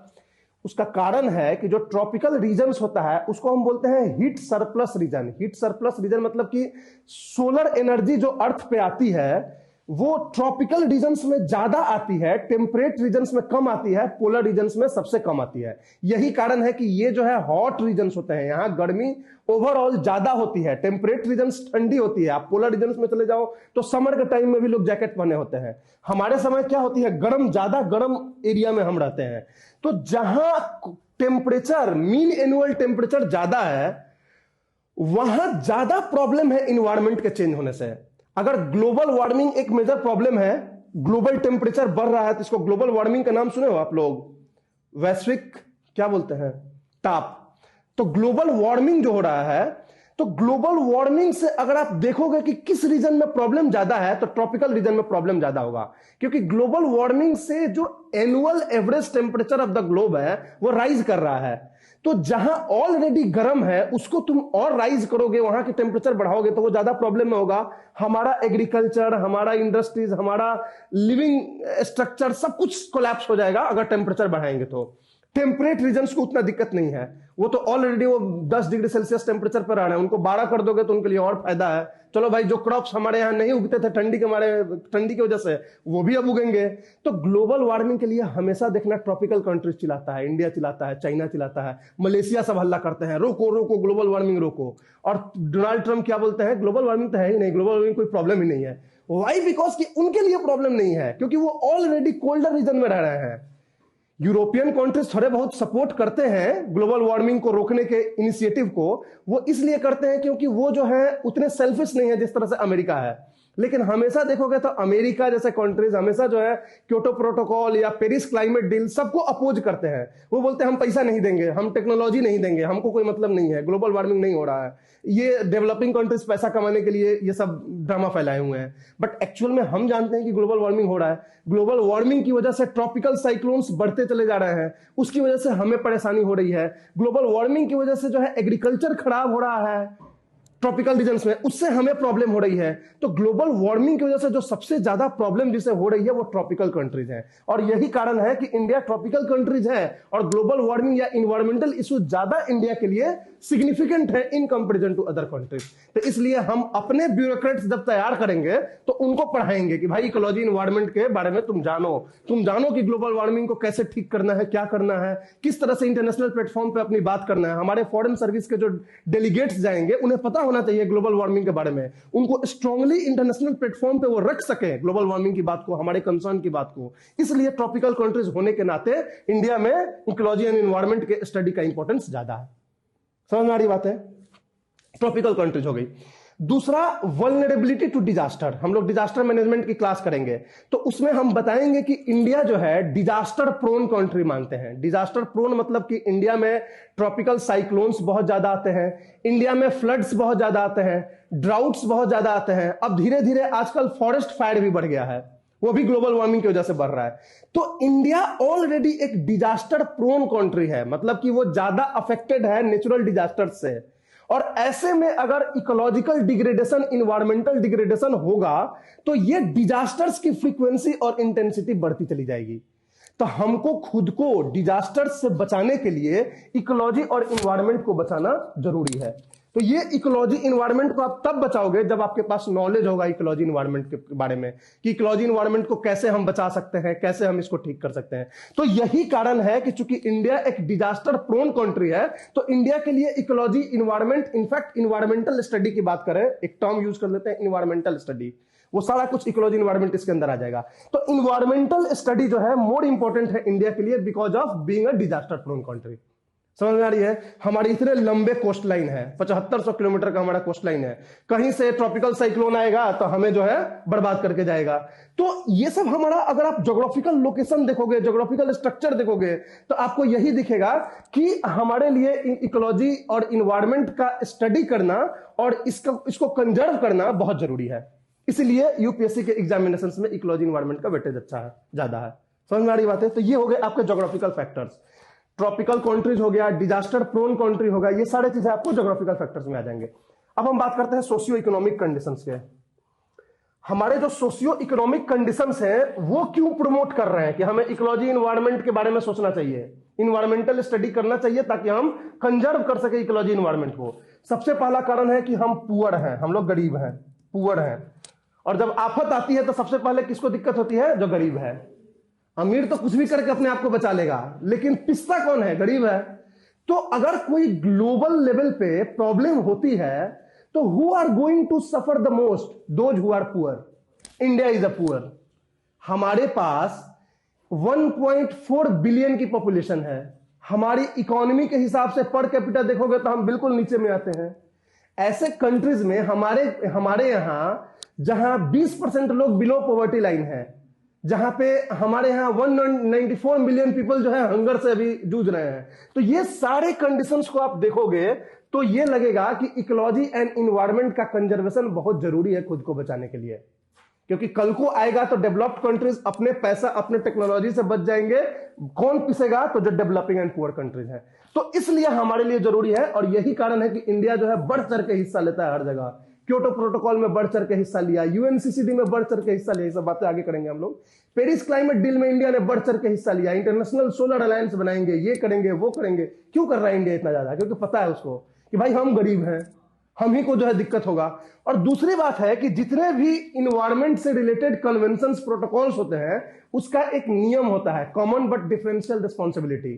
ये क्या होता है कि इन्वायरमेंट बचाने का रिस्पॉन्सिबिलिटी सबकी है, लेकिन सबकी समान नहीं है। किसने खराब किया है उसकी ज्यादा रिस्पॉन्सिबिलिटी है। खराब किसने किया है? डेवलप्ड कंट्रीज ने खराब किया है। सालों से इंडस्ट्रियल रिवोल्यूशन आपके यहां आया, इंडस्ट्रीज आपने बिठाया, इमिशंस कार्बन का आपने किया, तो आज बराबर रिस्पॉन्सिबिलिटी कैसे होगी इसको बचाने के लिए? तो ये कॉमन बट डिफरेंशियल रिस्पॉन्सिबिलिटी वाला जो प्रिंसिपल है, ये प्रिंसिपल ये बोलता है कि डेवलप्ड कंट्रीज को, जो रिच कंट्रीज है, वो पुअर कंट्रीज को हेल्प करना चाहिए ताकि वो इन्वायरमेंट को बचाने में साथ दे सके। और इसके लिए फंड ट्रांसफर होता है, पैसा देते हैं डेवलप्ड कंट्रीज डेवलपिंग कंट्रीज को। क्योटो प्रोटोकॉल में भी मैकेनिज्म था, पेरिस क्लाइमेट डील में भी मैकेनिज्म है कि $100 बिलियन का एक फंड बनेगा जो डेवलपिंग कंट्रीज जुटा के और डेवलप्ड कंट्रीज जुटा के डेवलपिंग कंट्रीज को देंगे ताकि वो जो है क्लाइमेट चेंज में साथ दे सके, क्लाइमेट चेंज को रोकने में। तो इसलिए पुअर कंट्रीज होने के नाते हमें पैसा भी मिलेगा अगर हम इन्वायरमेंटल एजुकेशन को बढ़ाते हैं, इन्वायरमेंटलिज्म को हम प्रमोट करते हैं। तो इस तरीके से पुअर होना भी हमारे लिए एक फैक्टर है कि हम जो है इन्वायरमेंटल एजुकेशन की बात करें। हम अगर आज बात करने लगे कि नहीं इन्वायरमेंट से कोई मतलब नहीं है, डेवलप करो, जिस तरह से करना है करो, तो फिर प्रॉब्लम हमें को होगी सबसे पहले। तो पुअर कंट्रीज हो गया, हेवी पॉपुलेशन हो गया। हेवी पॉपुलेशन, हमारा जो पॉपुलेशन है वो बहुत ज्यादा है, इतना ज्यादा है कि हम ठीक से ढंग से खिला नहीं पा रहे अपने पॉपुलेशन को, तो कल को डिजास्टर से हम कैसे बचाएंगे? समझ में आ रही बात है? तो हमारा जो डेमोग्राफिक लोड है, इसको डेमोग्राफिक लोड बोलते हैं। डेमोग्राफिक का मतलब होता है रिलेटेड टू पॉपुलेशन। तो डेमोग्राफिक लोड भी हमारा इतना हाई है कि हमारे लिए जरूरी है कि इन्वायरमेंट सब अच्छे से रहे ताकि हम डेवलप कर सके। जिनके पास कम पॉपुलेशन है वो निपट लेंगे प्रॉब्लम से, हम नहीं निपट पाएंगे। ठीक। तीसरा कारण क्या होता है? ये तो पुअर हो गया, हेवी पॉपुलेशन हो गया, ठीक है। तो ये सब मेनली सोशियो इकोनॉमिक फैक्टर्स हो जाते हैं। सोशियो इकोनॉमिक फैक्टर्स में तीसरा कारण है कि इलिटरेसी हमारे यहां बहुत ज्यादा है। इलिटरेसी बहुत ज्यादा है तो लोगों को पता नहीं है कि इन्वायरमेंट को बचाने की भी जरूरत है। लोगों को लगता है कि ये सब जो है अनंत काल तक ऐसा ही रहेगा, कोई दिक्कत नहीं है। तो इसीलिए लोगों को देखो पॉल्यूशन के लिए यहाँ अवेयरनेस लोगों में नहीं है, यहाँ पे पानी बर्बाद करने में लोगों को कोई दिक्कत नहीं होती है, नल खोल के छोड़ देते हैं, कोई बात नहीं, पानी तो भाई जमीन से आ रहा है, जमीन में जा रहा है, कोई दिक्कत नहीं है। तो लोगों के पास ना अवेयरनेस नहीं है, इलिटरेसी बहुत ज्यादा है। तो इसलिए भी हमें जरूरी है कि इन्वायरमेंटल एजुकेशन को हम प्रमोट करें अपने यहाँ, राइट। तो ये भी एक सोशियो इकोनॉमिक कंडीशन है, फैक्टर्स है, जिसकी वजह से इन्वायरमेंटल एजुकेशन जरूरी है हम लोग के यहाँ। समझ आ रही बात है? ठीक है, तो ये हो गया आपका सोशियो इकोनॉमिक फैक्टर। अब पॉलिटिकल फैक्टर की बात करें, मान लो इंडिया जो है एक डिक्टेटर होता, चाइना की तरह, रसिया की तरह एक डिक्टेटर होता, सऊदी अरेबिया की तरह, तो यहां मेधा पाटकर और सुंदरलाल बहुगुणा जैसा लोग उठ के खड़े नहीं होते हैं कि आप पेड़ मत काटो, आप डैम मत बनाओ। इंडिया में क्यों इन्वायरमेंटलिज्म इतना तेज है, इन्वायरमेंट के लिए इतना ज्यादा मूवमेंट्स इंडिया में क्यों होता है? क्योंकि इंडिया एक डेमोक्रेटिक कंट्री है, डेमोक्रेसी है। यहां सबको दिया गया है हक कि भाई आपको कोई दिक्कत हो सरकार चलाने के तरीके से, आप जो है मूवमेंट खड़ा कर दो। आपको दिक्कत है तो लोग फ्री हैं यहां मूवमेंट करने के लिए, डिमांड करने के लिए। तो इसीलिए जो इन्वायरमेंटलिस्ट ग्रुप होता है, एक ग्रुप होता है इन्वायरमेंटलिस्ट जो हमेशा इन्वायरमेंट को डेवलपमेंट के ऊपर देखते हैं। एक्चुअली पूरे वर्ल्ड में डेवलपमेंट वर्सेस इन्वायरमेंट की एक लड़ाई चलती है। एक ग्रुप बोलता है कि डेवलपमेंट जरूरी है, इन्वायरमेंट बाद में देखेंगे, डेवलपमेंट करेंगे हम तो इन्वायरमेंट अपने आप सही हो जाएगा। दूसरा ग्रुप बोलता है कि जब तक आप इन्वायरमेंट को नहीं कंजर्व करोगे तो आपका डेवलपमेंट का कोई मीनिंग नहीं होगा। आपका डेवलपमेंट करना without conserving the environment will lead to complete disaster and collapse of the system. तो इसलिए आप पहले डेवलपमेंट की तरफ ध्यान मत दो, इन्वायरमेंट की तरफ ध्यान दो। तो ये जो इन्वायरमेंट वर्सेस डेवलपमेंट का जो झगड़ा है, उसमें गवर्नमेंट हमेशा डेवलपमेंट की तरफ होती है, क्योंकि गवर्नमेंट को चाहिए क्या? वोट। वोट इससे नहीं दिखेगा कि आपने कितना पेड़ लगाया, वोट इससे दिखेगा कि आपने जॉब कितना दिया, रोड कितना बनाया, आपने डैम्स कितने बनाए। क्योंकि ये तो इलिटरेसी वाला कंट्री है, यहां लोगों को तो ये दिखना चाहिए कि भाई हम कितना सुख से रह रहे हैं, पर्सनल, रादर देन कि ये सोचना कि भाई हमारा इन्वायरमेंट कितना कंजर्व है। तो हर गवर्नमेंट, चाहे राइट विंग हो या लेफ्ट विंग गवर्नमेंट हो इंडिया में, हमेशा सोचती है डेवलपमेंट करना, उसको अगर सरकार में बने रहना है तो। लेकिन जो दूसरा ग्रुप इन्वायरमेंटलिस्ट का, वो हमेशा रोकेगा। तो हमारे यहां राइट फ्रॉम बिगिनिंग बहुत सारे मूवमेंट्स होते रहे इन्वायरमेंट को बचाने के लिए, क्योंकि हम डेमोक्रेटिक कंट्रीज हैं। और ये रीजन है कि इन्वायरमेंट और इकोलॉजी जो है एक बहुत इंपॉर्टेंट एरिया ऑफ स्टडी हमारे कंट्री में है। तो दिस इज द रीजन कि पॉलिटिकल फैक्टर पहला हो गया। क्या हो गया? कि डेमोक्रेसी है हमारे यहां डेमोक्रेसी है तो हम उठ सकते हैं। अगर हमारे यहाँ ऑटोक्रेसी होता, डिक्टेटरशिप होता, तो जो भी लोग उठेंगे सबको टांग देता चौराहे पे, जो भी इन्वायरमेंट की बात करता। तो हमारे लिए इकोलॉजी इन्वायरमेंट बहुत इंपॉर्टेंट नहीं था, हमको पढ़ने की जरूरत नहीं थी भाई, क्योंकि हमारी सरकार ही नहीं प्रमोट कर रही है। अभी हमारी सरकार प्रमोट कर रही है क्योंकि डेमोक्रेसी है। लोग जो है हल्ला गुल्ला मचा देंगे अगर हम इकोलॉजी इन्वायरमेंट को प्रमोट नहीं करेंगे तो पॉलिटिकल फैक्टर भी कारण है कि इकोलॉजी इन्वायरमेंट हमें पढ़ना है। दूसरा कारण क्या होगा पॉलिटिकल फैक्टर में? Federal structure. पॉलिटी आप लोग पढ़े हो ना? फेडरल स्ट्रक्चर क्या होता है? सेंटर एंड स्टेट के बीच में डिवीजन। वो तो हमारा फेडरल स्ट्रक्चर है कि centre is more powerful, but actual में फेडरेशन का मतलब होता है equal division of power. Federalism का ट्रू मीनिंग यही होता है कि equal division of power between centre and state. तो सेंटर स्टेट के बीच में पावर डिवाइडेड है, उसमें इन्वायरमेंट जो है वो सेंटर भी देखता है, स्टेट भी देखता है। तो ऐसे कंडीशंस में अगर सेंटर इन्वायरमेंटल एजुकेशन को प्रमोट नहीं करेगा तो स्टेट जो है हल्ला गुल्ला मचाने लगेगा, क्योंकि स्टेट के पास भी पावर है। तो यहां जो पावर है वो बटा हुआ है, और बटे होने की वजह से दोनों के एस्पिरेशंस को देखना है। तो बहुत सारे स्टेट जो है वो इन्वायरमेंटल ग्रुप्स को सपोर्ट करते हैं, और इन्वायरमेंटल ग्रुप्स को सपोर्ट करते हैं तो उसकी वजह से सेंटर का भी, गवर्नमेंट की भी मजबूरी है कि इन्वायरमेंटल एजुकेशन को प्रमोट करे। अगर गवर्नमेंट अपने लेवल पे, सेंट्रल लेवल पे केवल डिसीजन नहीं ले सकती है, स्टेट्स भी हैं, इसलिए फेडरल स्ट्रक्चर भी एक इंपॉर्टेंट कारण है कि environmental education is very important for our country. समझ में आ रही बात है? तीसरा है इंडियाज एक्टिव पार्टिसिपेशन। इंडिया का एक्टिव पार्टिसिपेशन है हर इन्वायरमेंटल पार्टिसिपेशन, हर इन्वायरमेंटल इनिशिएटिव में जो ग्लोबल लेवल पे होता है, इंडिया बढ़ चढ़ के हिस्सा लिया है, साइन किया है हर जगह। तो जब आप कहीं पे इंटरनेशनल प्लेटफॉर्म पे साइन किए हो, बढ़ चढ़ के हिस्सा लिए हो, तो आपकी जिम्मेदारी है सबसे पहले अपने यहां ठीक करना। Be the change you want to see in the world. आप चाहते हैं कि दुनिया का हर एक कंट्री जो है खुद जो है अपना इन्वायरमेंट को बचाए, तो सब कंट्री पहले आपके ऊपर उंगली उठाएगा कि आप पहले बचाओ ना। तो ये वाला जो थिंकिंग है, इसकी वजह से इंडिया की मजबूरी है कि प्रमोट करे इन्वायरमेंटल एजुकेशन को अपने यहाँ। प्रमोट करनी मजबूरी है हमारी। कई सारे ऐसे सिग्नेचर्स हमने किए हैं जिसके अंदर क्लॉज है कि I will promote, we shall promote environmental education in our country, we shall promote the biodiversity conservation in our country, we shall promote we shall make the people aware about the desertification। तो जितने भी environmental issues हैं उनको promote करना, educate करना, लोगों को aware करना, इस बात का हमने इंटरनेशनल प्लेटफॉर्म पे साइन करके आए हैं। तो इसलिए हमारी मजबूरी है कि हम प्रमोट करेंगे इन्वायरमेंटल एजुकेशन को।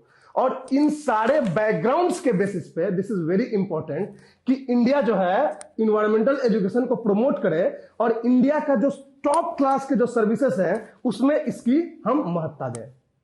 दिस इज द रीजन कि environment and ecology and environment is an important aspect, important area in the UPSC examination. क्योंकि आप जिस पोस्ट के लिए आप एग्जाम दे रहे हैं वो पोस्ट एक्चुअली में कंट्री चला रहा है।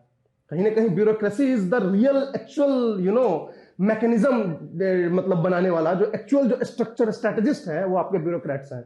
तो उनको जो है एटलीस्ट आपको नॉलेज होना चाहिए, अवेयरनेस होना चाहिए इकोलॉजी इन्वायरमेंट को लेके। So this is the factor, these are the major factors that are responsible for good significance of great significance of environment education, great significance of ecology environment in the UPSC examination। समझ में आ रही बात है? कोई दिक्कत? Good. अब हम बात करने जा रहे हैं आपको evolution of environmental education. Global level की बात कर रहे हैं कि ग्लोबल लेवल पे इन्वायरमेंटल एजुकेशन का कैसे इवोल्यूशन हुआ। मैंने क्या बोला था आपको अभी कि इन्वायरमेंटल एजुकेशन कोई नया टॉपिक नहीं है, ये हम एंशिएंट टाइम से पढ़ रहे हैं। बस पढ़ने का तरीका अलग अलग रहा है, पढ़ने का क्या पढ़ना है, उसमें क्यों पढ़ना है, पर्पस अलग अलग रहा है। अदरवाइज पढ़ाई जो है इन्वायरमेंटल एजुकेशन का दूसरे नाम से एंशिएंट टाइम से ही हो रहा है। तो हम बेसिकली अभी के टाइम में जो इन्वायरमेंटल एजुकेशन का इवोल्यूशन है, उद्भव है, उसको हम 3 फेजेज में बांट सकते हैं, 3 स्टेजेस में इनफैक्ट बांट सकते हैं इसको। एक था classical period, classical period, classical period. एक था मॉडर्न पीरियड, मॉडर्न पीरियड या फेज बोल सकते हो इसको, मॉडर्न पीरियड। और एक है कंटेम्पोरेरी, कंटेम्पोरेरी, कंटेम्पोरेरी पीरियड।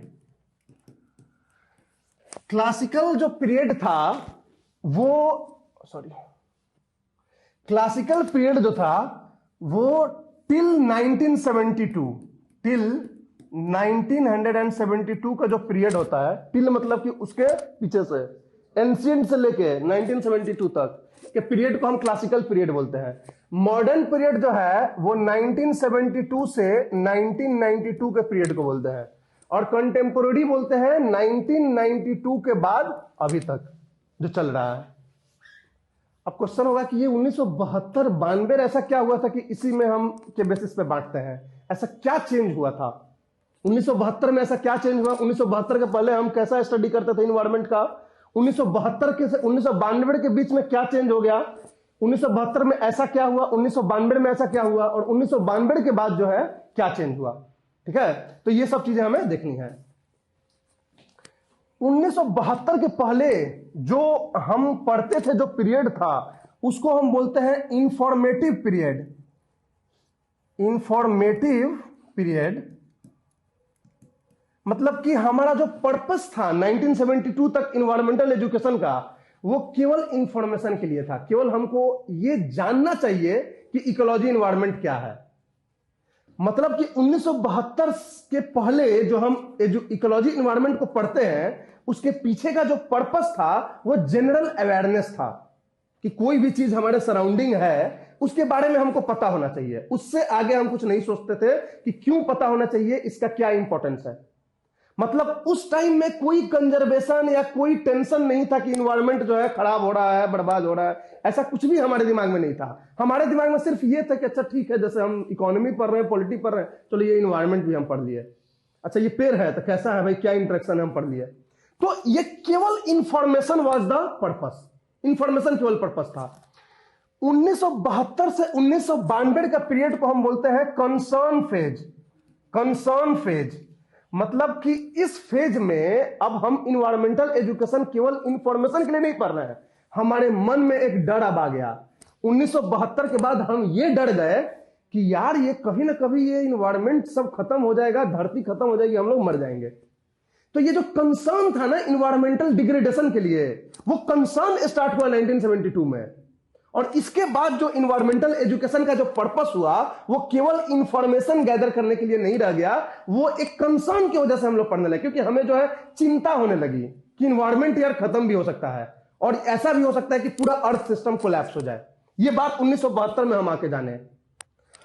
लेकिन 72 में ये तो जान गए कि भाई अर्थ खत्म हो सकता है, इसलिए इन्वायरमेंट को बचाना जरूरी है, लेकिन बचाने के लिए कोई मेजर कदम हमने नहीं उठाया, बस चिंता ही व्यक्त करते रह गए कि हाँ यार ये गलत है, ऐसा बचाना चाहिए इसको। सब लोग बैठते थे, डिस्कशन करते थे, इंटरनेशनल प्लेटफॉर्म पे चाय पीते थे, अपने अपने घर चले जाते थे कि हाँ भाई ठीक है बचाना चाहिए। लेकिन कौन बचाएगा? साइन करो एकदम, मतलब कसम खाओ, आपको नहीं, आप काम करोगे तो आपके ऊपर पेनाल्टी लगेगी, मतलब कोई एक्शन प्लान नहीं होता था। तो 1972 से लेके 1992 का जो बीच का फेज था, इसको हम कंसर्न फेज इसलिए बोलते थे कि लोगों में केवल कंसर्न था, कोई एक्शन लेने का इनिशिएटिव नहीं था। जो भी इस बीच में मैक्सिमम जो आपको दिखेंगे प्रोटोकॉल्स, कन्वेंशंस, वो सब नॉन बाइंडिंग होंगे। मतलब कि अपने स्वेच्छा से आप देख लो कि कर पाओगे कि नहीं कर पाओगे, मन हो तो करना, नहीं मन हो तो मत करना। कोई जोर जबरदस्ती नहीं है, मैंने करवाना नहीं है, कोई साइन करके कसम नहीं खाना है कि हमको करना ही है। तो ये वाला फेज था 1972 से 1992 में। 1992 के बाद लोगों को लगा कि नहीं यार ऐसे तो नहीं चलेगा, अगर सबको छोड़ दोगे कि भाई अपने मर्जी से करो तो कोई नहीं करेगा। तो इस 20 साल में लोगों ने ये रियलाइज किया कि ये फ्यूटल एक्सरसाइज है, इसका कोई फायदा होना नहीं है, ये केवल बैठ के बकैती करने वाली बात है कि बैठ के उन्होंने डिस्कशन कर लिया और काम कुछ नहीं कर रहे हैं।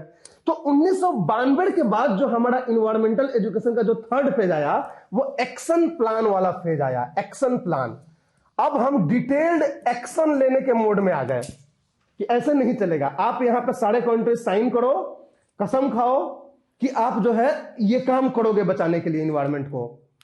अब आप लीगली बाइंडिंग कन्वेंशंस आने लगे।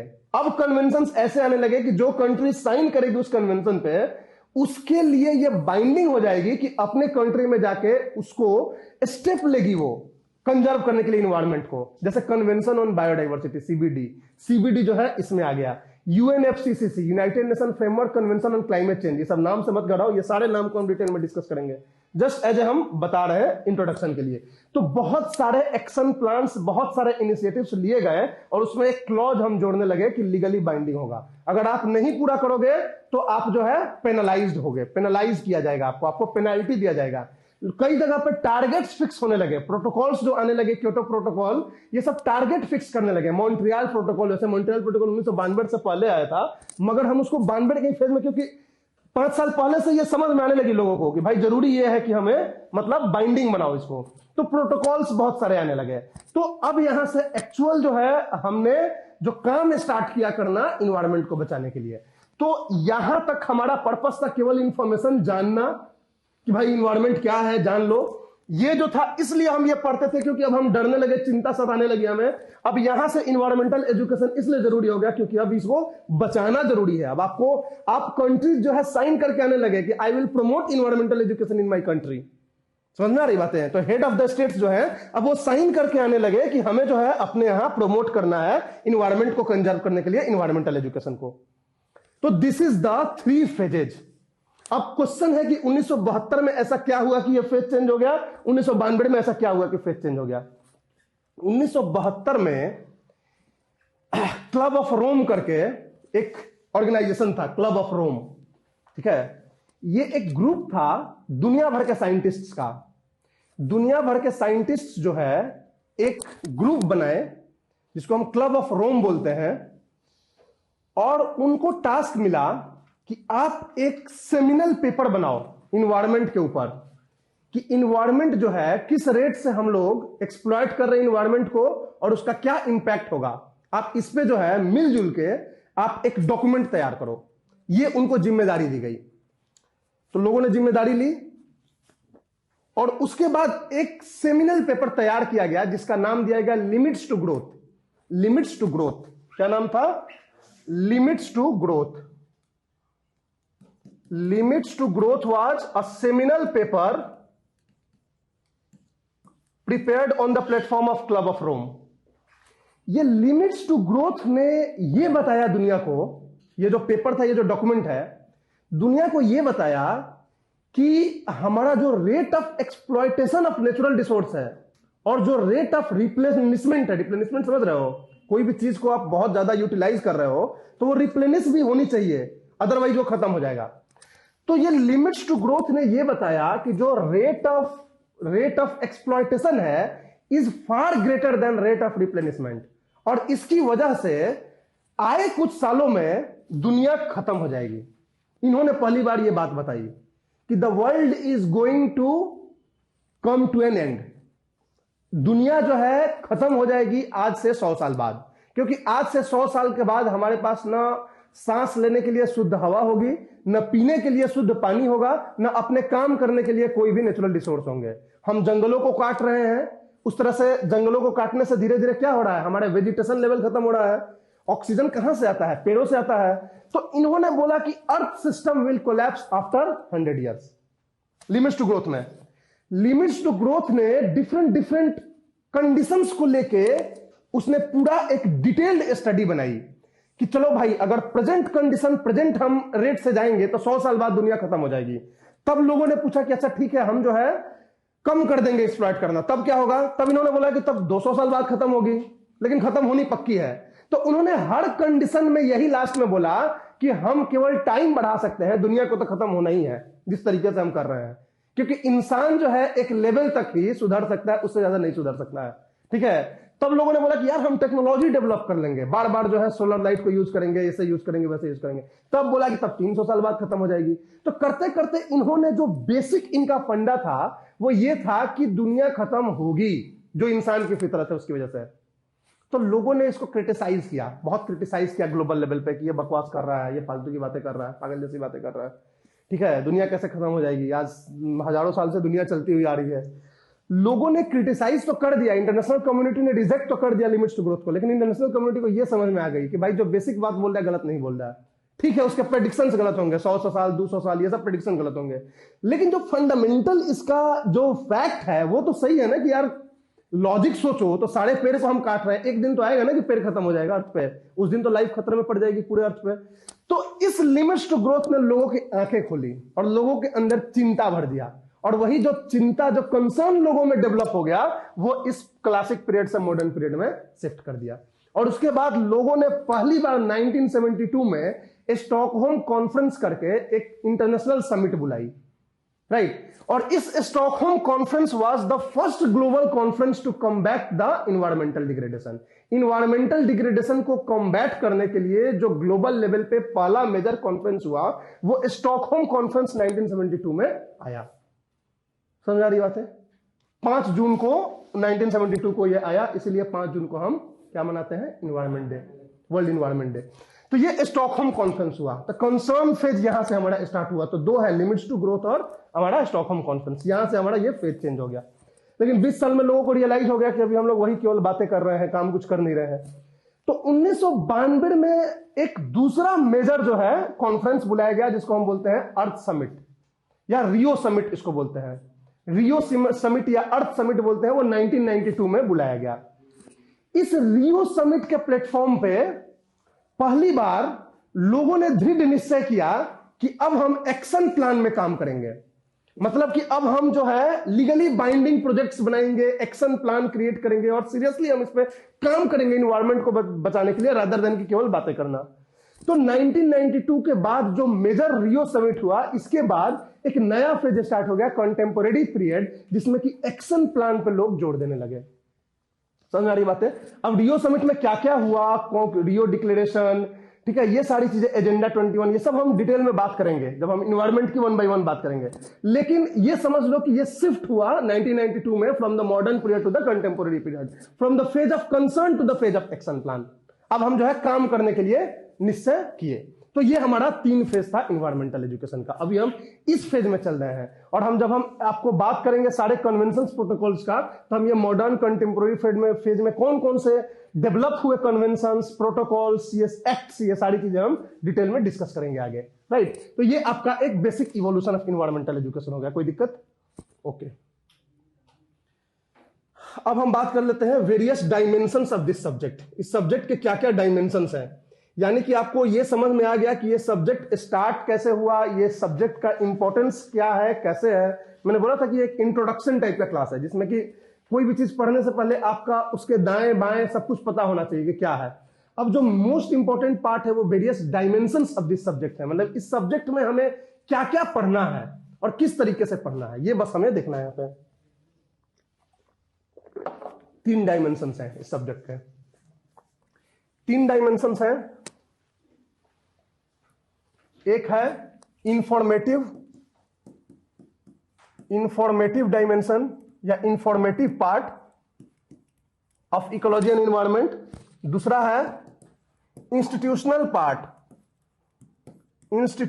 Part of ecology and environment. और तीसरा है करंट इश्यूज। तो आप इकोलॉजी इन्वायरमेंट में कैसे पढ़ेंगे, कैसे स्टार्ट करेंगे?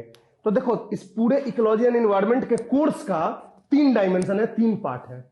एक इंफॉर्मेटिव पार्ट है, एक इंस्टीट्यूशनल पार्ट है, एक करंट इश्यूज है। आप इसी सीक्वेंस में जाएंगे। इंफॉर्मेटिव पार्ट में जनरली हम लोग जो है साइंटिफिक बातें पढ़ते हैं। इकोलॉजी इन्वायरमेंट क्या होता है, इंटरेक्शन कितने तरह का होता है, कैसा इंटरेक्शन होता है, इकोसिस्टम क्या होता है, बायोडाइवर्सिटी क्या होता है, पॉल्यूशन क्या होता है, कितने तरह के पॉल्यूटेंट्स होते हैं, कितने तरह के पॉल्यूशंस होते हैं, कौन कौन सा जो एक्टिविटीज है, इकोनॉमिक एक्टिविटीज, वो किस तरह के पॉल्यूटेंट्स रिलीज करता है, क्लाइमेट चेंज क्या होता है, कैसे होता है, ये सारा जो साइंस से रिलेटेड बातें हम पढ़ेंगे इकोलॉजी इन्वायरमेंट में, वो यहां बात करेंगे। तो इंफॉर्मेटिव पार्ट मतलब information, scientific information, scientific study about the ecology environment, यहां हम बातें करेंगे। तो इसमें हम क्या क्या बातें करेंगे?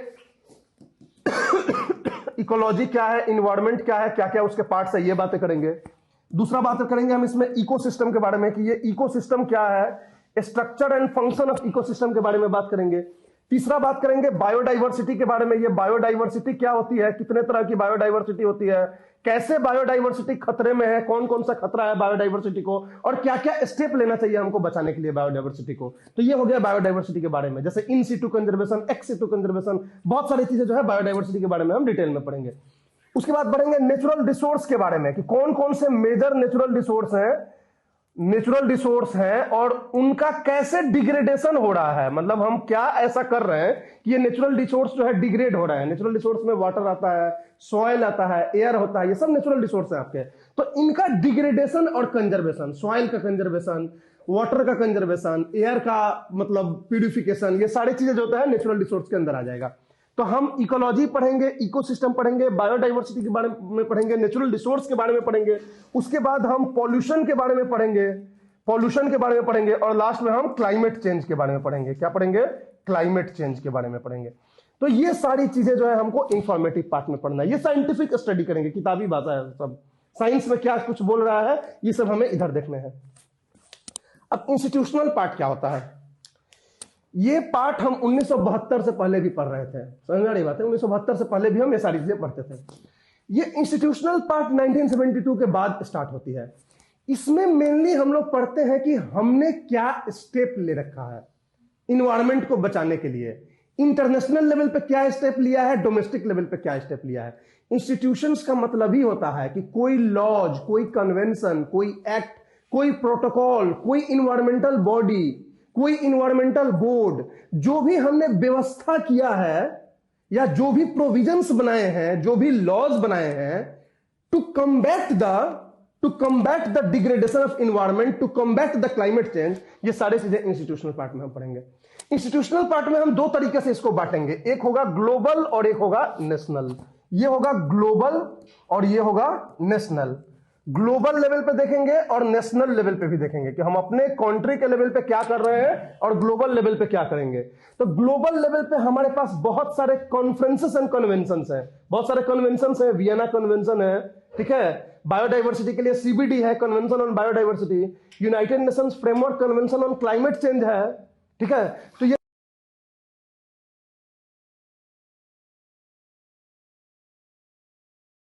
लेवल पे, इंस्टीट्यूशनल पार्ट के अंदर हम 2 लेवल पे देखेंगे। ग्लोबल लेवल पे हम क्या क्या देखेंगे कि कौन कौन से कन्वेंशंस हुए हैं, कन्वेंशंस पहली बात तो हम बात करेंगे कि कॉन्वेंशन, कॉन्फ्रेंस और प्रोटोकॉल में फर्क क्या होता है। कई सारे वर्ड होते हैं ना, क्योटो प्रोटोकॉल बोलते हैं, लेकिन आपको वियना कन्वेंशन बोलते हैं। तो कन्वेंशन प्रोटोकॉल में क्या फर्क है, ये सारी बातें हम डिटेल में डिस्कस करेंगे इंस्टीट्यूशनल पार्ट में।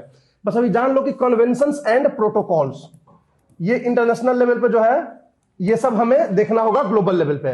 दूसरा देखना होगा इन्वायरमेंटल बॉडीज, बहुत सारे इन्वायरमेंटल बॉडीज हैं, जैसे आईपीसीसी है, बॉडीज एंड पैनल्स। तो ये सारी चीजें जो है इन्वायरमेंटल बॉडीज हम ग्लोबल लेवल पे देखेंगे। नेशनल लेवल पे हम क्या देखेंगे कि बहुत सारे नेशनल लेवल पे एक्ट्स बने हुए हैं, wild life act, wild life protection act, ये सब चीजें जो है, इन्वायरमेंट एक्ट, ये बहुत सारे एक्ट बने होंगे हैं, बायोडाइवर्सिटी एक्ट। तो ये सारे एक्ट्स में क्या प्रोविजंस हैं, कैसे क्या कॉम्बैट करने के लिए या कंजर्व करने के लिए क्या क्या क्लॉज दिए गए हैं, ये सारी चीजें हमें जाननी चाहिए, क्योंकि यूपीएससी में हर साल क्वेश्चन पूछता है इससे। Every year this is the most important part of the ecology and environment. Environment act पे कई बार क्वेश्चन पूछ चुका है यूपीएससी ने, बायोडाइवर्सिटी एक्ट पे कई बार क्वेश्चन पूछ चुका है, वाइल्ड लाइफ प्रोटेक्शन एक्ट पे कई बार क्वेश्चन पूछ चुका है। तो ये सारी चीजें आपको पता होना चाहिए कि कौन कौन से एक्ट्स पास किए गए हैं इन्वायरमेंट को कंजर्व करने के लिए हमारे नेशनल लेवल पे। उसके बाद एक्ट्स के बाद क्या क्या, बहुत सारे बॉडीज बनाए गए हैं नेशनल लेवल पे भी। नेशनल बायोडाइवर्सिटी अथॉरिटी ये हमारा बनाया गया है, स्टेट बायोडाइवर्सिटी बोर्ड ये बनाया गया है, एनिमल वेलफेयर बोर्ड ये बनाया गया है। तो ये सारे बहुत सारे बॉडीज एंड बोर्ड्स बनाए गए हैं जो देखेंगे कि कैसे इंप्लीमेंटेशन हो रहा है सारे एक्ट्स के। तो इन एक्ट्स को इंप्लीमेंट करने के लिए या इस इंप्लीमेंटेशन को हेड करने के लिए, सुपरवाइज करने के लिए बहुत सारे इन्वायरमेंटल बॉडीज भी बनाए गए हैं, इन्वायरमेंटल बोर्ड्स भी बनाए गए हैं। कुछ ऐसे बोर्ड्स हैं जिसके चेयरमैन प्राइम मिनिस्टर हैं, कुछ ऐसे बोर्ड्स हैं जिसके चेयरमैन जो है वो हमारे environment and climate change minister हैं। तो इस तरीके से आपको सारा डिटेल्स उसके बारे में कि कौन सा बॉडीज, कौन सा मेंबर्स उसके होते हैं, उसका चेयरमैन कौन होता है, उसका काम क्या होता है, उसकी क्या पावर होती है, क्या ऑथोरिटी होती है, क्या रेस्ट्रिक्शंस होते हैं, ये सारी चीज हम यहां देखेंगे। तो ये सब चीज होगा हमारा इंस्टीट्यूशनल पार्ट, और this is the most important part. यहां से क्वेश्चन तो पूछेगा ही पूछेगा, यहां से एक मिनट के लिए मिस भी कर दे यहां से नहीं पूछेगा, क्योंकि ये बहुत ही इंपॉर्टेंट टॉपिक होता है। तीसरा है हमारा current issues. Once we are over with the informative and institutional part, पहले हम इंफॉर्मेटिव पार्ट को पढ़ेंगे, उसके बाद इंस्टीट्यूशनल पार्ट को पढ़ेंगे, और उसके बाद हम करेंगे करंट इश्यूज को। और एक बार इन दोनों को जब हम कर लेंगे तो हमारा करंट इश्यूज करना होगा, क्योंकि पिछले 1 साल 2 साल में बहुत सारे इन्वायरमेंट से रिलेटेड करंट इश्यूज हमेशा न्यूज में रहते हैं। तो इन सब चीजों को आपको देखना है। जैसे कि आपको करंट इश्यूज में प्लास्टिक पॉल्यूशन बहुत इंपॉर्टेंट एक इश्यूज हो गया, रैट होल माइनिंग जो मेघालय साइड में होता है, रैट होल माइनिंग का इन्वायरमेंटल इंपैक्ट बहुत ज्यादा होता है। ये क्या रैट होल माइनिंग होता है ये सब हम डिस्कस करेंगे इसमें। माइक्रोप्लास्टिक्स की वजह से जो इन्वायरमेंटल पॉल्यूशन हो रहा है इसके बारे में बहुत ज्यादा न्यूज में हमेशा रह रहा है। तो करंट इश्यूज आपको बहुत ज्यादा मिलेंगे। फॉरेस्ट फायर की वजह से क्या इन्वायरमेंटल डिग्रेडेशन हो रहा है, ये सारे हम करंट इश्यूज को कवर करेंगे पिछले 1-2 साल के।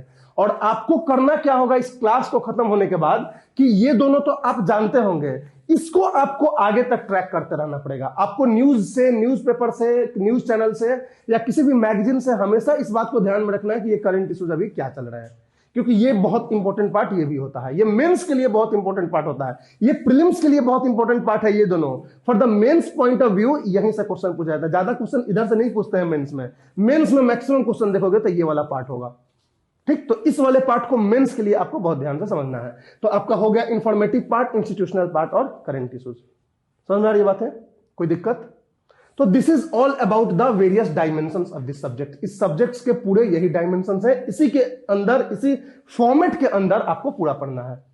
हमारा एक लार्ज चंक जो है जाएगा इसमें, राइट, क्योंकि ये जो है बड़ा पार्ट है। उसके बाद 2-3 क्लासेस हम इंस्टीट्यूशनल पार्ट पे लेंगे डिटेल में पूरे स्ट्रक्चर के साथ, और लास्ट के 2-3 क्लासेस हम करंट इश्यूज पे लेंगे, जितने 1 साल के करंट इश्यूज रहे हैं। क्योंकि आप अगर ये दोनों पढ़ लेते हैं तो इसको आपको समझने में बहुत आसानी रहेगी।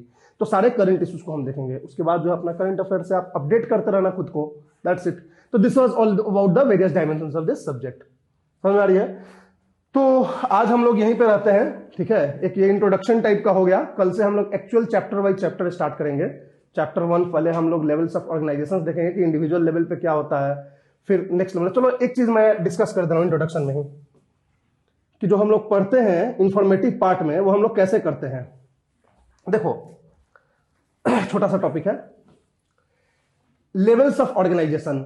लेवल्स ऑफ ऑर्गेनाइजेशन ये क्या होता है, आपको जो भी इकोलॉजी इन्वायरमेंट में आप पढ़ेंगे, राइट, या बायोलॉजिकल ऑर्गेनाइजेशन जो भी लाइफ का अर्थ पे हुई है, on the basis of ascending order of complexity, मतलब कि कॉम्प्लेक्सिटी सिंपल टू कॉम्प्लेक्स होती गई है, वो ऐसे गई है कि सबसे पहले जो है first unit of life on earth जो होता है वो जीन होता है। एक जीन होता है सबसे पहले, बायोलॉजी वाले जानते होंगे। जीन से क्या बनता है? सेल्स। बीच में और भी बनते होंगे बट एक मेजर लेवल पे सेल्स होता है। सेल्स से क्या होता है? टिश्यूज। टिश्यूज हम पढ़ते हैं, मतलब बायोलॉजी में हम जो पढ़ते हैं तो वो इसी स्ट्रक्चर में पढ़ते हैं। सबसे सिंपल जीन, फिर सेल्स कॉम्प्लेक्स होता है, फिर टिश्यूज। टिश्यूज को मिला के क्या बनता है? ऑर्गन्स बनता है, ऑर्गन्स। ऑर्गन से क्या बनता है? इंडिविजुअल ऑर्गेनिज्म बनता है। एक ऑर्गेनिज्म बन जाता है, बहुत सारे ऑर्गन से इंडिविजुअल ऑर्गेनिज्म बनता है। इंडिविजुअल ऑर्गेनिजम्स मिलके बनाते हैं पॉपुलेशन। पॉपुलेशन पॉपुलेशन से आगे क्या बनता है? Biological community. Biological community community biological community से बनता है इकोसिस्टम। इकोसिस्टम उससे थोड़ा सा और कॉम्प्लेक्स होता है। इकोसिस्टम से बनता है लैंडस्केप। बहुत सारे इकोसिस्टम मिला के बनते हैं लैंडस्केप, ठीक है। लैंडस्केप सब मिला के बनते हैं बायोम। बायोम और लास्ट में जो हमारा बनता है वो होता है बायोस्फीयर। बायोस्फीयर के बारे में हमने बताया है, नए लोग भी जान लो। बायोस्फीयर जो होता है वो सारे रीजन्स को बोलते हैं जहां लाइफ एग्जिस्ट करता है, चाहे वो वाटर पे हो, एयर में हो या जमीन पे हो। तो जहां भी लाइफ एग्जिस्ट करेगा that is the part of the biosphere. हमारा अर्थ जो है मेजर 3 स्फीयर्स हैं। लिथोस्फीयर मतलब लैंड, एटमॉस्फेयर मतलब हवा, हाइड्रोस्फीयर मतलब पानी। तो हमारे जितने भी नदी, समुद्र, ये सब हाइड्रोस्फीयर कहलाते हैं। जो भी ये लैंड एरिया है वो लिथोस्फीयर कहलाता है, और जो भी हवा वाला एरिया होता है वो एटमॉस्फेयर कहलाता है। और तीनों जहां पे अवेलेबल होते हैं और जहां पे लाइफ एग्जिस्ट करती है उसको बायोस्फीयर बोलते हैं। बायोस्फीयर के लिए तीनों का होना जरूरी है, ठीक। तो ये हो गया आपका जो है लेवल्स ऑफ ऑर्गेनाइजेशन। इस तरीके से हमारा लाइफ जो है हम स्टडी करते हैं बायोलॉजिकल ऑर्गेनाइजेशन को। लेकिन इसमें याद रखना कि ये जीन, सेल्स, टिश्यू और ऑर्गन्स जो है हम इकोलॉजी इन्वायरमेंट में नहीं पढ़ते हैं। ये प्योरली बायोलॉजी का पार्ट होता है। बायोलॉजी में जीन्स पढ़ते हो, सेल्स पढ़ते हो, टिश्यूज पढ़ते हो, ऑर्गन्स तक पढ़ते हो। जैसे ही एक इंडिविजुअल ऑर्गेनिज्म स्टार्ट हो जाता है, चाहे वो इंसान हो या गाय हो या प्लांट हो, तो ये स्टार्ट हो जाता है हमारा इकोलॉजी इन्वायरमेंट। तो हम इकोलॉजी इन्वायरमेंट में जो हम स्टडी स्टार्ट करते हैं वो इंडिविजुअल ऑर्गेनिजम्स के लेवल से स्टार्ट करते हैं। पहले हम इंडिविजुअल ऑर्गेनिजम्स के बारे में पढ़ते हैं कि इनका जो है अपने इन्वायरमेंट से कैसे इंटरेक्शन होता है, इनका जो इन्वायरमेंट होता है इनको कैसे इन्फ्लुएंस करता है। तो ये सब हम सबसे पहले इकोलॉजी इन्वायरमेंट के बारे में पढ़ते हैं। फिर हम पॉपुलेशन के बारे में पढ़ते हैं कि कई सारे इंडिविजुअल ऑर्गेनिजम्स एक जगह पे पॉपुलेशन कहलाते हैं। फिर हम बायोलॉजिकल कम्युनिटी की बात करते हैं, फिर हम इकोसिस्टम की बात करते हैं, तब लैंडस्केप की, तब बायोम की, तब बायोस्फीयर की। तो कल हम यहीं से स्टार्ट करेंगे इंडिविजुअल ऑर्गेनिज्म से, और यहां से पहले हम एक्सप्लेन करेंगे कि इन सब का क्या मीनिंग होता है, पॉपुलेशन क्या होता है इकोलॉजी इन्वायरमेंट में, बायोलॉजिकल कम्युनिटी क्या होती है, इकोसिस्टम क्या होता है, लैंडस्केप क्या होता है, बायोम क्या होता है और बायोस्फीयर क्या होता है। Once we are done with explaining briefly, not detail, क्योंकि ये सब एक एक चैप्टर है इकोलॉजी इन्वायरमेंट में, तो हम ब्रीफली इसको डिस्कस करेंगे कल। और ब्रीफली डिस्कस करने के बाद जब आपको ये सारे लेवल समझ में आ जाएंगे तब 1 by 1 जो है चैप्टर वाइज हम इन सबको कवर करेंगे। समझ में आ रही बात है? तो ये चार चीज जो है हमें नहीं देखनी है इकोलॉजी इन्वायरमेंट में। ये बायोलॉजी का प्योरली पार्ट होता है और यहां से इकोलॉजी इन्वायरमेंट का हमारे स्टडी शुरू हो जाता है। Is it clear? So that was all about the today's introductory class about ecology environment। Ecology environment के इंट्रोडक्शन के बारे में आज मेनली हमारा पर्पस था आपको एक बताने का, ताकि आपको आगे पढ़ने में इंटरेस्ट है और आपको समझ में आना चाहिए कि हम किस स्ट्रक्चर में पढ़ रहे हैं। अभी हम क्या पढ़ रहे हैं तो कल क्या पढ़ेंगे तो परसों क्या पढ़ेंगे, तो इसी स्ट्रक्चर में आप पढ़ेंगे और उसी तरह से आपको ग्रैस्प करके और एक स्ट्रक्चर्ड वे में अपने दिमाग में बिठाना है। समझ में आ रही बातें? धीरे धीरे बीच बीच में हम लोग जो है पढ़ेंगे ना तो क्वेश्चंस के साथ करेंगे। यूपीएससी में जितने भी प्रीलिम्स में पीछे क्वेश्चंस किए गए हैं, मैंने बोला कि प्रीलिम्स पॉइंट ऑफ व्यू से बहुत इंपॉर्टेंट होता है, खासकर इन्फॉर्मेटिव पार्ट। तो हर चैप्टर में ना जो भी क्वेश्चंस पूछे गए होंगे पिछले, वो सारे क्वेश्चंस को भी हम यहाँ पे डिस्कस करेंगे लास्ट में क्लास के, ठीक है। कोई किसी को कुछ अगर समझ नहीं आया अभी तक तो बताओ, क्लियर है? अब सोर्सेस के बारे में बात करेंगे, आपको क्या सोर्सेस आपके को फॉलो करने चाहिए। देखो 3-4 सोर्सेस हैं। पहला सोर्स जो है एनसीईआरटी होती है। यूपीएससी के लिए कोई भी सब्जेक्ट उठा लो, एनसीईआरटी से ही स्टार्ट करना चाहिए। क्योंकि एनसीईआरटी बेसिक होती है। क्लास 12 का जो बायोलॉजी की आपकी किताब है, पुराने वाले अगर बायोलॉजी की बात करोगे तो उसमें यूनिट 9 जो है, यूनिट 9 में आपको इकोलॉजी एंड इन्वायरमेंट के बारे में दिया हुआ है, पुराने वाले बायोलॉजी। नए वाले में वो यूनिट 9 में नहीं है, यूनिट 10 से स्टार्ट होती है, ठीक है। तो अगर पुराना वाले से पढ़ोगे तो यूनिट 9 पढ़ना आप, जिसका कि आपको मैक्सिमम जगह पे केवल उसका फोटोकॉपी मिलेगा, ओरिजिनल बुक नहीं मिलेगा। और नए वाले में जो 12 क्लास के बायोलॉजी में इकोलॉजी इन्वायरमेंट से रिलेटेड जो चैप्टर है उसको आप पढ़ना। तो सबसे पहले तो वो इंपॉर्टेंट हो गया इकोलॉजी इन्वायरमेंट के लिए, उसी से स्टार्ट ही करना। दूसरी बात है कि एक शंकर आईएएस का मटेरियल है, एक्चुअली वो शंकर आईएएस कोचिंग इंस्टीट्यूट है, लेकिन उसकी जो मटेरियल है अब एक कोचिंग की नहीं रह गई। वो एक इतना कॉम्प्रिहेंसिव अच्छे तरीके से किया है कि वो अब 60 बच्चे पढ़ते हैं। और इसमें हमें भी कोई बुराई नहीं है कि हम किसी और कोचिंग में पढ़ा रहे थे, किसी और कोचिंग के मटेरियल को नहीं बोल सकते हैं, क्योंकि भाई जाहिर सी बात है आपके बेनिफिट के लिए जो अच्छा होगा वही बताएंगे। तो उनका जो मटेरियल है वो अच्छे से कंपाइल्ड है, आप उस मटेरियल से आप पढ़ना शंकर आईएएस से, ठीक है। बट बहुत डिटेल में मत जाना, क्योंकि उसमें ना डिटेलिंग बहुत ज्यादा है, उसमें भी ना हम आपको बताएंगे कहां कहां क्या क्या पढ़ना है, ठीक है। तो वो हो जाएगा। तो ये इंफॉर्मेटिव पार्ट के लिए ये इंपॉर्टेंट है, दो चीज, ठीक है। अब आता है इंस्टीट्यूशनल पार्ट। इंस्टीट्यूशनल पार्ट तो आपको बहुत जगह मिल जाएंगे ये सारी चीजें, लेकिन किसी जगह पे ना आपको एक स्ट्रक्चर्ड वे में नहीं मिलेगा। तो हम यहां पे क्लास में आपको एक स्ट्रक्चर्ड वे में बता देंगे, और उसके बाद जो है आप या तो शंकर आईएएस से पढ़ लो या किसी भी मैगजीन से पढ़ लो, वो सारे चीज पढ़ लेना। लेकिन जो स्ट्रक्चर मैं बताऊंगा उसी स्ट्रक्चर में पढ़ना, क्योंकि किसी भी बुक में ना वो स्ट्रक्चर नहीं दिया है, वो अलग थलग तरीके से दे दिया है कि हाँ कहीं पे इन्वायरमेंट का पार्ट को क्लाइमेट चेंज के साथ मिक्स कर दिया, कहीं पे क्लाइमेट चेंज को इन्वायरमेंट के साथ। तो एक प्रॉपर स्ट्रक्चर और टाइमलाइन के साथ जो है ना स्ट्रक्चर आपको मिल जाएगा, उसके बाद आप उसको पढ़ लेना। और करंट इश्यूज के लिए तो जान ही रहे हो, आप कोई भी मैगजीन उठा लो, कोई भी आप न्यूज़पेपर उठा लो, ठीक। एक मैगजीन आती है जो पर्टिकुलरली इन्वायरमेंट के लिए होती है, अगर आप लोग ऑनलाइन फ्री में आपको मिल जाए तो उसको देख लेना, नेचर्स मैगजीन करके आती है, नेचर्स मैगजीन या down to earth, down to earth. But मैं आपको यह सजेस्ट नहीं करूंगा कि उसमें हर चीज आप हर आर्टिकल पढ़ो। डाउन टू अर्थ में जो जो इंपॉर्टेंट बर्निंग इश्यूज होगा ना उसको आप पढ़ना। जैसे न्यूज़पेपर पढ़ोगे तो कोई आपको आर्टिकल दिखेगा किसी टॉपिक पे, अगर उस टॉपिक से रिलेटेड डाउन टू अर्थ और नेचर मैगजीन में कोई रिसर्च टाइप का मिल जाए तो उसको पढ़ लेना, क्योंकि यूपीएससी बहुत ज्यादा मेंस में क्वेश्चन उठाती है डाउन टू अर्थ और नेचर मैगजीन से, ठीक है। तो इस तरीके से अब देखो ये सब ना बड़ा ही मतलब बहुत ज्यादा हो जाता है, तो यू कैनॉट गो मतलब कि पूरी तरह से फ्रॉम टॉप टू बॉटम सब कुछ पढ़ना। जो न्यूज़पेपर में अक्सर आ रहा है उसको अगर यहां से मटेरियल मिल जाए down to earth nature magazine में तो उसको पढ़ लेना।